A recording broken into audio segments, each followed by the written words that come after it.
Salam. Bu videomuzda imtahan həyəcanı və imtahan həyəcanını necə məğlub etmək olar bu mövzuda danışacağıq.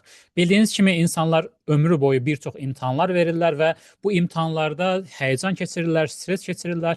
Bir çox hallarda isə həmin həyəcan, stres imtahan nəticəsinə mənfi təsir göstərir. Bir müddət sonra abituriyentlərin imtahanı olacaq. Əslində artıq bir neçə imtahan da olub və elə bu imtahanlar ərəfəsində, dövründə mən də belə bir video çəkmək qərarına gəldim. Video standart bir video olmayacaq. Qonağım var. Qonağım süni intellektdir. Onunla imtahan həyəcanı barəsində danışacağıq. Gəlin başlayaq.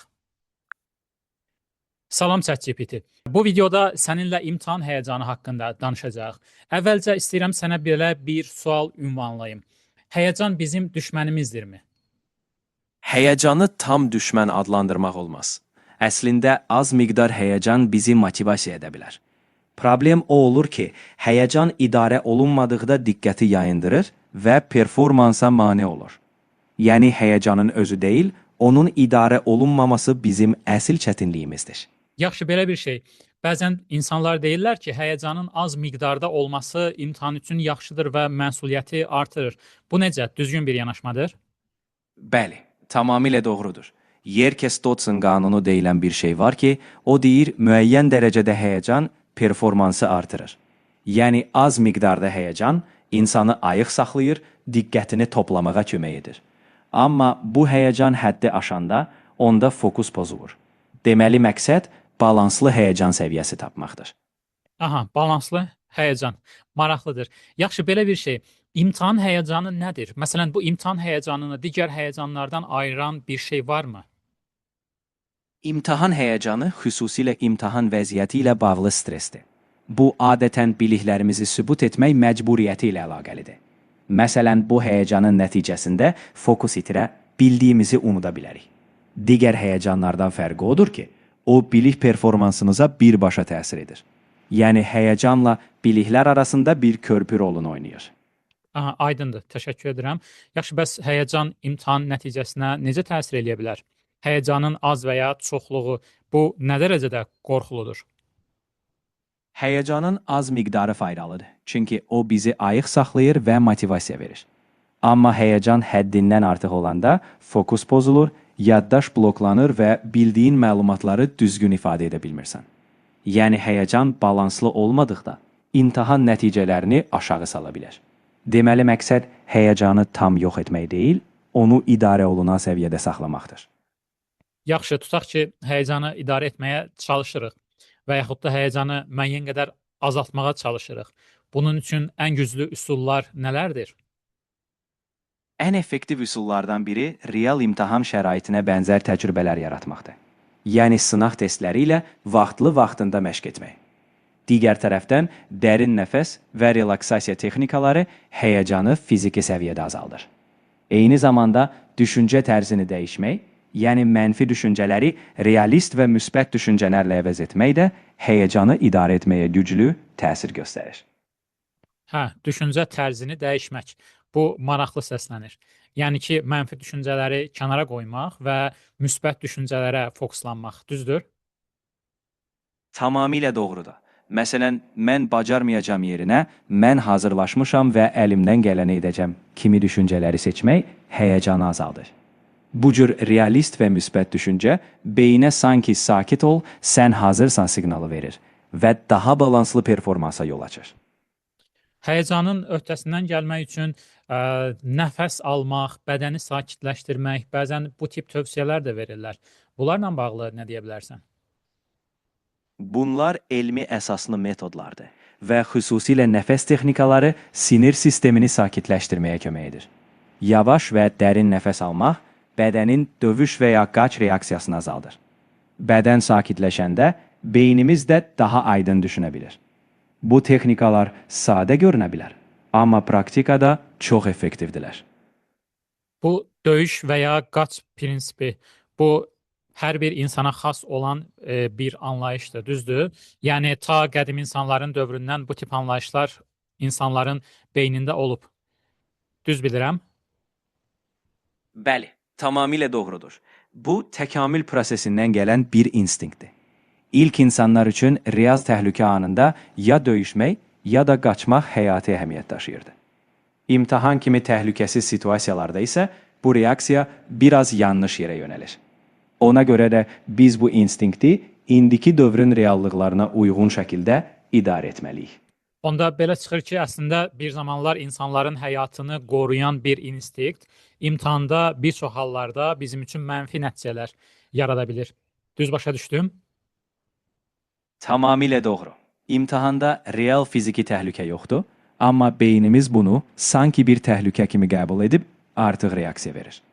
Ona görə də biz bu instinkti tanıyıb, ona uyğun strategiyalarla özümüzü sakitləşdirməliyik ki, performansımız pozulmasın. Aha, aydındır. Bildiyim qədər yuxu da çox böyük önəmə malikdir. Yəni insanlar düzgün yatmalıdırlar, həmçinin qidalanma, hərəkət, bunlar da imtahanda yəqin ki, yaxşı nəticə göstərməyimizə təsir edə bilər. Məsələn, imtahandan öncəki bir neçə axşam, bir neçə gecə yuxu düzgün olmadıqda yəqin ki, bu da öz mənfi nəticəsini göstərə bilər, düzdür? Bəli, tamamilə doğrudur. Yuxu yaddaşın möhkəmlənməsi və diqqətin bərpası üçün vacibdir. Əgər imtahandan əvvəl yuxu pozulsa, beynin işləmə qabiliyyəti zəifləyir. Eyni zamanda düzgün qidalanma və hərəkət də enerjini sabit saxlayır. Yəni imtahan performansı üçün bu amillər mütləq rol oynayır. Aha, indi isə mənim negativ bir hal saydığım bir məsələyə toxunmaq istəyirəm. Son dövrdə gənclərin əlində bir çox hallarda enerji içkiləri görürəm. Məsələn, bu imtahanlara hazırlaşanlara da aiddir. Hətta hansısa bir şirkətdə işləyənlərə də aiddir. Bir çox insanlar enerji içkilərini daha yaxşı işləmək və yaxud imtahana hazırlaşırlarsa daha yaxşı performans göstərmək üçün istifadə edirlər. Amma bilmirəm, bununla bağlı hər hansı bir elmi araşdırma var. Ümumiyyətlə, enerji içkilərinin imtahan üçün nəsə müsbət bir tərəfi ola bilərmi, yoxsa tamamilə əksinə enerji içkilərindən uzaq olmaq lazımdır?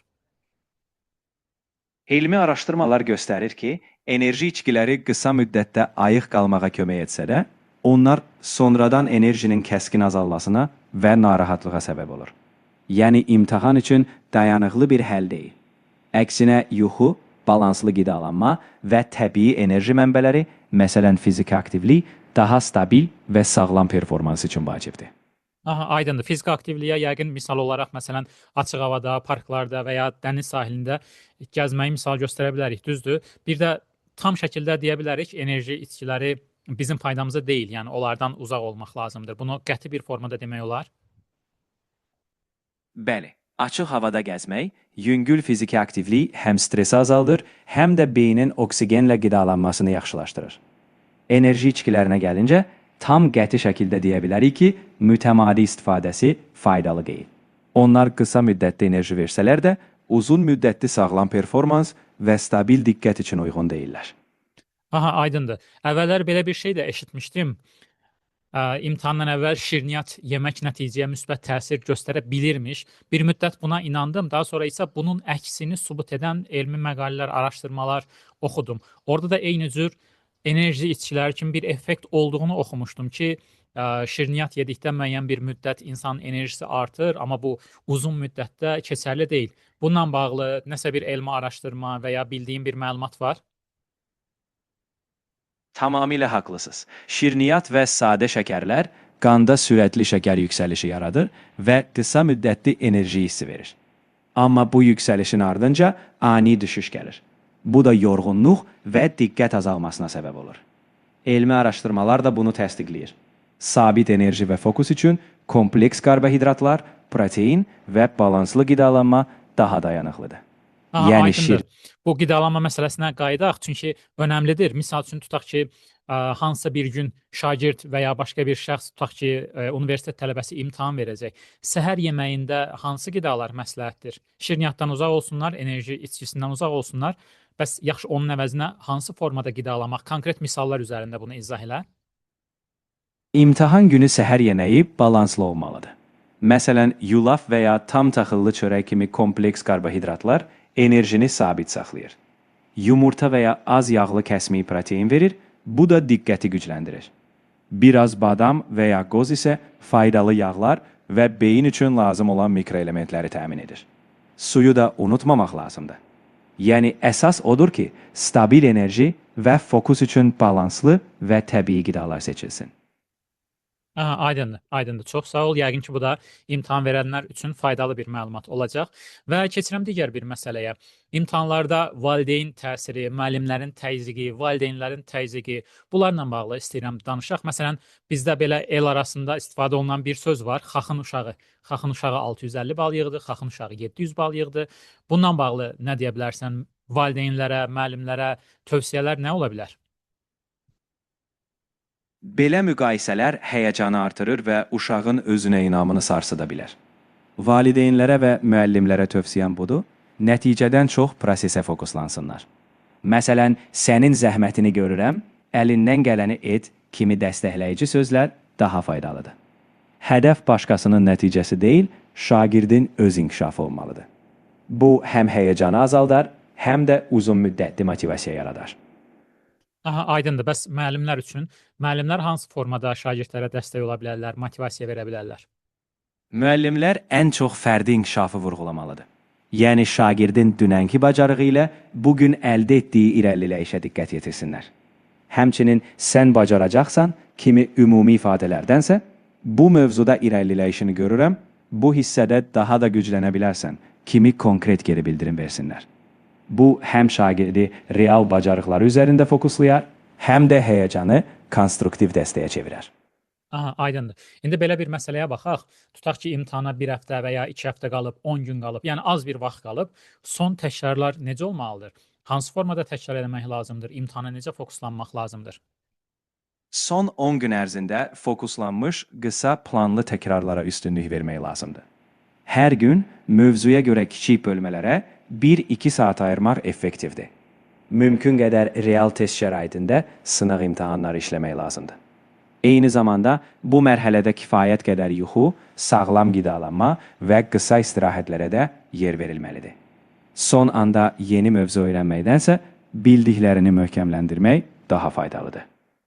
Aha, aydındır. İndi biraz daha mövzunu istəyirəm daraldaq. Məsələn, bildiyin kimi mən informatika müəllimiyəm və mənim şagirdlərim bir neçə gün sonra imtahan verəcəklər. İmtahanda riyaziyyat, fizika və informatika fənlərindən suallar düşür. Məsələn, burada ardıcıllığı şagird necə qurmalıdır?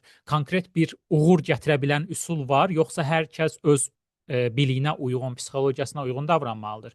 Yəni, misal üçün belə demək olar, mütləq riyaziyyatdan başlamaq lazımdır, sonra fizikanı yazmaq, sonra informatikanı yazmaq lazımdır. Yoxsa hər kəs özü üçün bir plan qurmalıdır və hər kəsin öz fərqli yanaşma tərzi olmalıdır? Burada universal bir ardıcıllıq yox, fərdiləşdirilmiş bir plan daha faydalıdır. Şagird ən güclü olduğu fəndən başlayaraq özünə inam qazana bilər.